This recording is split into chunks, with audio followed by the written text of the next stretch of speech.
Mr. President, Indonesia would like to exercise our right of reply to the statements delivered by Solomon Islands and Vanuatu, echoed by Nauru, Marshall Islands, Tuvalu, and Tonga regarding matters concerning Papua, a province of Indonesia. Indonesia is shocked to hear that at this important stage, where leaders gather in this august body to address the early implementation of SDGs, the transformation of our collective actions, and other global challenges such as climate change, of which the Pacific countries are affected the most. The said leaders chose instead to violate the UN Charter by interfering in other countries' sovereignty and violating its territorial integrity. We categorically reject the continuing insinuations in their statements.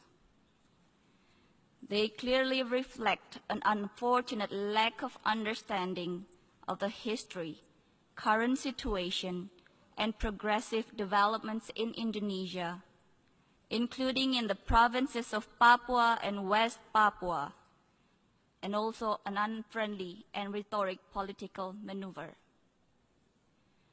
Their politically motivated statements were designed to support separatist groups in the said provinces, who have consistently engaged in inciting public disorder and in conducting armed terrorist attacks upon civilians and security personnel. Evidently, the statement made by those countries clearly violates the purposes and objectives of the UN Charter and the principle of international law on friendly relations among states, as well as the sovereignty and territorial integrity of states. I repeat, it is a violation of sovereignty and territorial integrity of states. It is highly regrettable and dangerous for states to misuse the United Nations, including this August Assembly. These countries are using the General Assembly to advance their domestic agenda and for some countries to divert attention from political and social problems at home. The said countries are also using false and fabricated information as the basis of their statement. The conducts of these countries undermine the UN Charter and are detrimental to the credibility of this Assembly. Mr. President, Indonesia's commitment to protection of human rights is unquestionable. Indonesia is a founding member of the Human Rights Council. Indonesia has sat as member of the Council for 3 previous periods and is currently a member of the Council for the 4th time. Indonesia is the initiator of the ASEAN Intergovernmental Commission on Human Rights and OIC Independent Permanent Commission of Human Rights.